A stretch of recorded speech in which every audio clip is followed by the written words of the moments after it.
breakdown. British Prime Minister says negotiations with the European Union have reached a standstill. President Trump changes his tone and is now attacking the woman who's accusing his Supreme Court pick of sexual assault back when they were teenagers. And 10 years after the United States' largest Ponzi scheme was uncovered, we speak to a couple who lost everything to Bernie Madoff and hear how they are bouncing back. From the I-24 News Studio in Times Square in New York, this is Take 30 with Shayna Estulin.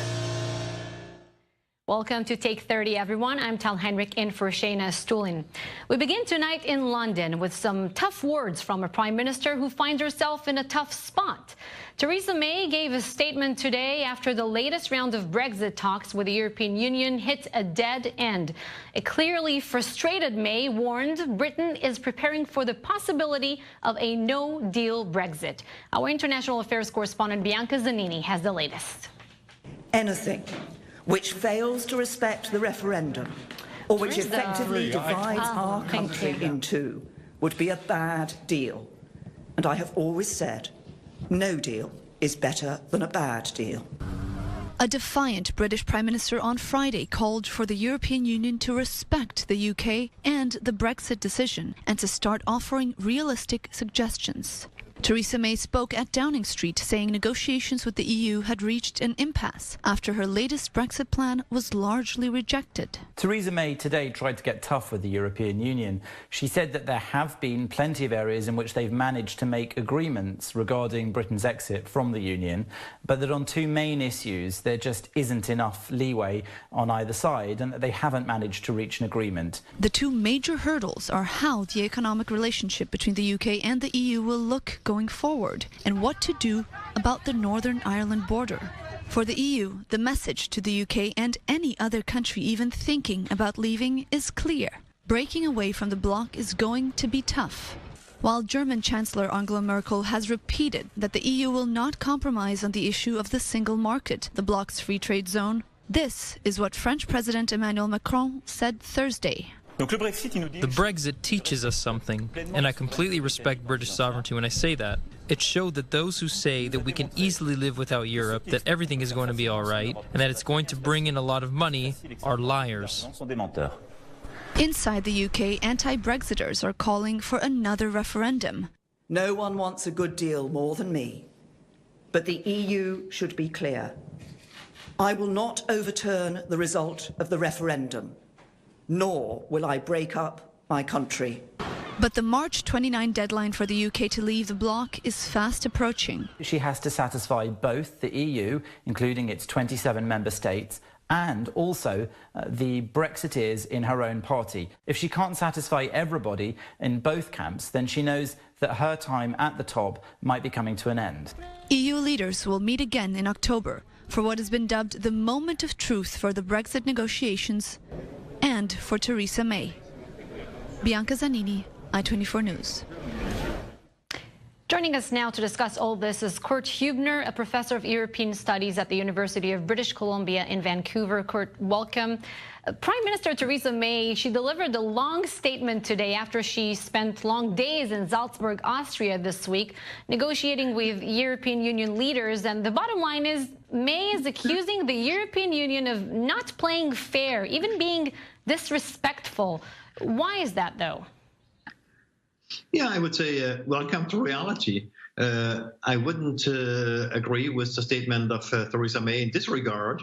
There is nothing new, actually. The head of the President of the European Council, Donald Tusk, made a statement at a press conference, and he repeated what he always said, what others are always saying. There is no way that the Chequers plan would come through. There is no way that the EU, out of its own self-interest, could compromise when it comes to the single market, and it is up to Great Britain to provide a solution for the Northern Ireland question. So there's not really something new, but she was pretty upset because she was hoping actually to get Salzburg a kind of moderation on the side of the European Union, but this was a miscalculation. You mentioned Northern Ireland. Can you explain the main sticking points for the UK in these negotiations? Now, if the UK is leaving the European Union, this means that, given the fact that Ireland, the Republic of Ireland, is still member state of the European Union, that we have a border on the Irish island and border between the EU and Great Britain, and this requires border controls, all those kind of things. But this is then again is violating the Good Friday Agreement. It brings back all this kind of back history of the past before this agreement came up. There is this scare that new tensions would arise, all those kind of things. And the European Union is making pretty clear since quite a long time, the backstop, how they call it, is that Northern Ireland can stay in a vast way in the European Union, and in this way there would be no border. But this is something obviously Theresa May and the Conservatives and maybe all parties in the UK are not willing to accept, because it would mean a kind of a division in a constitutional economic way of the UK. So, but on the other side, the UK has not so far brought forward any kind of proposal that really can operate, that makes sense, and that's really one of the very difficult sticking points beside all the other elements that need to be still being compromised about. Just briefly, Theresa May is trying to satisfy so many different actors. What are the options for her? The main option, maybe? Yeah. Sometimes it's forgotten. When she's now in a coalition government, she depends on the votes of the Democratic Union, the Northern Irish Conservative Party, and already this is a huge constraint. There's only so much she can do in this regard, and she's also constrained by not a majority, but a strong number of Brexiteers who are willing to accept anything when it comes to the main thing is leaving the European Union and all the kind of implications. They don't vary so much about it. This was also the kind of the argument by President Macron, saying, the Brexiteers, those hardcore leavers, they are not interested in the economic cost. They want to leave, and that's it. And May has to find a compromise between all those actors. Right. So many different voices to listen to. Kurt Hubner, thank you for joining us and breaking it down. Thanks so much. It was another day of deadly protests along the Israel-Gaza border. According to Gazan officials, one Palestinian was killed in clashes with Israeli troops. The Israeli military says it's defending the border from explosive devices. Hamas has stepped up protests as frustration mounts over stalled talks with Israel. Now, meantime, in Paris, Palestinian Authority President Mahmoud Abbas met with French President Emmanuel Macron. Abbas emerged to say that Macron had agreed to act as a go-between with President Trump on the Palestinians' behalf, beginning as early as next week when Macron sees President Trump at the UN General Assembly. I-24 News correspondent Christian Millard has our story. Well, it's clear that Mahmoud Abbas is trying to use Emmanuel Macron concerning an approach when he's to Donald Trump and Benjamin Netanyahu, whom the French president is going to meet next Tuesday at the UN General Assembly. He hopes to deliver a certain number of messages, hoping that Donald Trump and Benjamin Netanyahu will have a more flexible approach to the solving of the Israelo-Palestinian problem. But I think Mr. Mahmoud Abbas is dreaming, because I think there is no way that Donald Trump or Benjamin Netanyahu are going to have a more flexible approach. It's clear that today, when he went out of the Elysee, Mahmoud Abbas said, I believe in the French position concerning the Palestinian problems. It's clear that he expects that Macron will try to be a kind of mediator when he's going to be in New York, and will try to help him to solve part of the problem. Because, as you know, since the Americans decided not to finance anymore this UN organization concerning the Palestinian refugees, the French, with the Jordanians and the Turkish, are going to have a big meeting next week, and Mahmoud Abbas will be there to try to find a financial solution to the problem. So France will try, but France is not powerful enough to have Donald Trump and Benjamin Netanyahu change their position. I think Monsieur Mahmoud Abbas should bear that in mind. Now, there was one point I have been very struck by. It's that he said that they never refused to negotiate with Benjamin Netanyahu. He was very aggressive with the Israeli Prime Minister, saying, I never refused to negotiate with him. And he said, I am ready. This is what he said. I am ready to negotiate again with him publicly or secretly. So we will see what's kept in store in the coming weeks. It will be interesting at the UN General Assembly.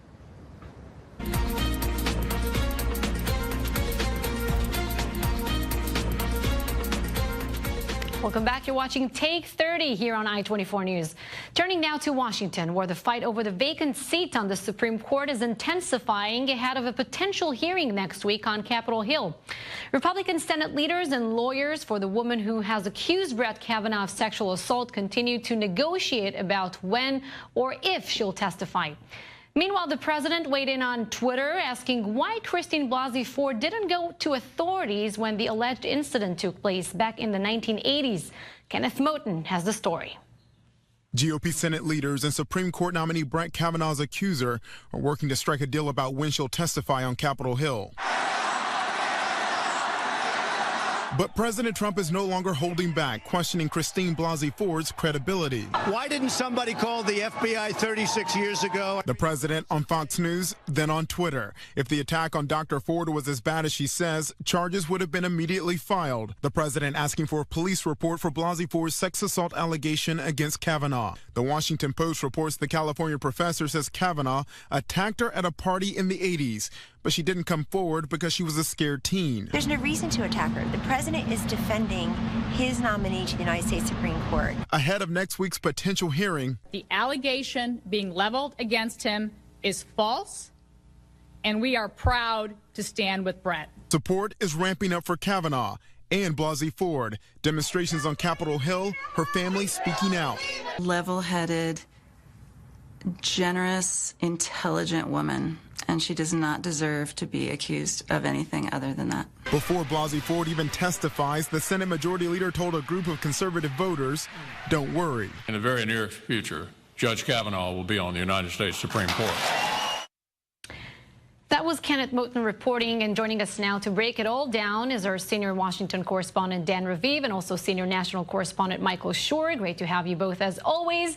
Dan, we'll start with you. Whether the hearing takes place Wednesday or Thursday, how realistic are Professor Ford's demands? She wants to testify before Kavanaugh when he's outside the room and take questions from lawmakers, not an outside counsel. Apparently, well before that, we'll know what the ground rules are and whether Professor Blasey Ford has had her way. She was asking, in fact, that she would have the last word. Sure, Judge Kavanaugh could testify to the senators, but then she would want to tell her story with a statement, and she would face questions, and she did not want Kavanaugh to come back afterward. Well, you can imagine that the Republican majority on the committee says, that's not fair, and why are you trying to set the rules? Because the Republicans on the Judiciary Committee, they say they're trying to be fair to her and give her allegations an airing, and even President Trump said they ought to be heard. But a lot of Republicans privately, and Trump not so privately, have kind of lost patience with her. She probably will have her hearing, but maybe not exactly the way that she was demanding, Tal. And Michael, speaking of losing patience, the president, he has tried to keep pretty balanced on this. Up until the last 24 hours, he was restrained, measured, but today his tweets are showing more support for Judge Kavanaugh and criticism on Ford, right? Yeah, that's right. I mean, whether or not he was trying to keep a balance is under question. What really we know is that the White House was able to keep him keeping a balance. So I don't know if that would have been his first inclination. But, yes, today was the first time we saw a Twitter reaction from the president.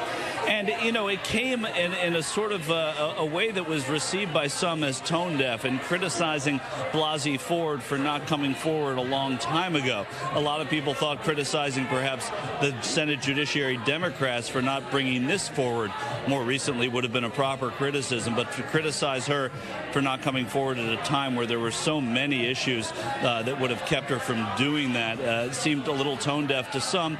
That said, yes, you're on the point there, because it is a matter of losing patience with this.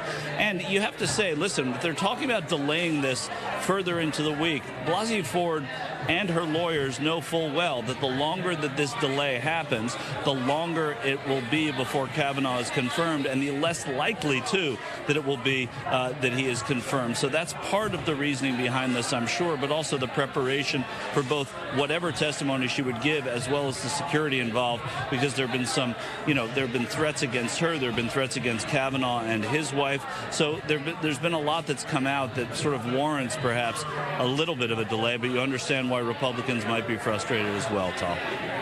Dan, let's move to the New York Times report suggesting that Deputy Attorney General Rod Rosenstein has discussed revoking the 25th Amendment and talked about secretly recording the president. How do you think the president reacted today when he read the story? Well, I'm sure he absolutely would hate it, but what the president would have to weigh is whether to fire Rosenstein. There already was advice immediately from conservative pundits who said, there, now you have your reason. You've got to fire Rosenstein. The president's son, Donald Trump Jr., said on Twitter, now I think we know who wrote that anonymous article for the New York Times. Rosenstein put out a denial. He said that the story is factually inaccurate, and he said, from my recent interactions with the president, there's no need for the 25th Amendment, at least now. No absolute denial that Rosenstein did the things that the New York Times says he did. Tal? Michael, the president usually attacks the New York Times, but should he be thankful this time? In a sense, this article strengthens his claim that there's a deep state and people are conspiring against him. Right. Well, when you talk about the biased New York Times and you talk about the disrespected New York Times, as he has done in the past, and now he's deciding, well, except for this article, this is one that I'm interested in. Listen, it's convenient, but it's also something he's been waiting for, and you knew that he would latch on to this, Tal. This is the kind of a story that the White House has been waiting for, and not just because of the fact that it is a salacious detail about Rod Rosenstein, maybe a smoking gun that they thought was out there all along that would give them a reason to get rid of him, but because it distracts from so much else that's going on around the White House, from Michael Cohen to Don McGahn to Brett Kavanaugh, all of the things that have been talked about at the White House. Right now, they at least have something on which they can go on the offensive, and I think they'll embrace that, and they have already, Tom. All right, Michael Schor in San Antonio, Texas, Dan Raviv in Washington, D.C., thank you for joining us tonight. This month marks 10 years since the start of the 2008 financial crash. One consequence of the crash was the collapse of the largest Ponzi scheme in U.S. history. Conman Bernie Madoff was unable to maintain the fraud as the stock market sharply fell and fearful investors began pulling their money out. Ronnie Sue and Dominic Ambrosino lost everything to Madoff, and they join us now from their home in Wyoming. We appreciate that you're taking the time to talk to us here on I-24 News. Ronnie, we'll start with you. When does your story start? How much money did you invest with Madoff? Well, my story, this part of my story, started December 11, 2008, when we lost our life savings. The amount doesn't matter. When you lose everything that you have, you go to zero, and it doesn't matter where you started from. How much of the money, or what percentage of the money has been recovered? How long did it take? We got about 1% back, contrary to what the government had a legal right to give us. We were covered under, as are all investors, covered under the Securities Investor Protection Corporation, which is basically an insurance fund type thing for fraudulent brokers. And they should have covered us, every investor, up to $500,000. Unfortunately, Irving Picard, who was the trustee appointed by the SEC, found a way to manipulate that statute, change it so that he did not allow that $500,000 for every investor, which made a huge difference to everyone. Of course, it sounds like a huge difference. Dominic, is it something that you think about every day? Every single day. There's not a day that doesn't go by, especially with everything in the news, politics, things that are happening now in the news. The hearings that we see on TV, we've gone to 2 hearings from Madoff's hearings in Washington, D.C. We were very, very involved 10 years ago. We're still involved. We'd still like to see restitution, but restitution that was promised to us as investors, not restitution that they took away from us. Ronnie, The what's the government- most... I'm Go sorry. ahead. The government stripped us of our money. They really did. They changed statute. They changed rules. Irving Picard and his law firm, and I don't have a problem saying it, went ahead and changed the 64-page statute that was set forth by the SEC, and they completely changed everything. And it hurt a lot of people. And it's not just us. And we don't want everybody to think that it's just us that we're trying. There's so many people that this whole Ponzi scheme hurt. Older people, younger people, people just every day like us that saved our life savings, put it all in with Bernie Madoff, and this is what happened. Ronnie, are you still in touch with other victims of Bernie Madoff? Yes, I am. We were fortunate. We got together with approximately 400 other victims. And when I say victims, I'm not talking about the big hedge funds and the higher investors. I'm talking about hardworking people that saved their money and thought that we were protected. We were with the man who started NASDAQ, and we were told by the SEC that he was legitimate. They were doing, we thought, their due diligence to monitor him and regulate him.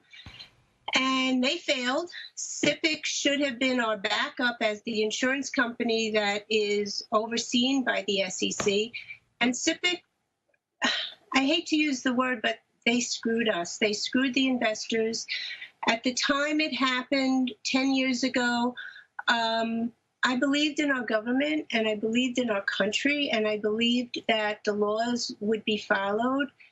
And I think what many of the people nowadays see with everything that's going on with and I'll say corruption in the government, we just found that out 10 years earlier. This was not a Madoff issue. He stole our money, but we were protected and told we were protected by two government agencies, and they failed us. And there was a lot of questionable actions that happened. To this date, Irving Picard, who was the trustee appointed by SIPC, fought the investors, and many of them had to give back money. They lost everything, and then Picard went to them and said, well, you took out money to live, you owe me money, and he clawed them back. It just came out last month that Irving Picard and his law firm have made $1 billion, with a B, $1 billion in fees as a result of just the Madoff litigations. He denied investors that money that could have been ours, that legally and righteously should have been ours. And Irving Picard is sitting there with $1 billion. Dominic, I'll just ask you this briefly. Do you think you'll ever get closure? No, never. Never. You know, and I'm trying to think of a simpler way, not that people wouldn't understand this, but it's almost like if you have money in the bank and a person goes to rob a bank, and you feel that you're protected because the federal FDIC protects that bank, that agency, and you go and you want your money because somebody at the bank, you should be protected. All right. And you go to the bank, and the bank tells you, sorry, that man that just robbed the bank, he took money. Dominic and Ronnie, unfortunately, we have to cut it here. Thank you so much for sharing this story here on I-24 News, and that does it for Take 30. Thank you for watching.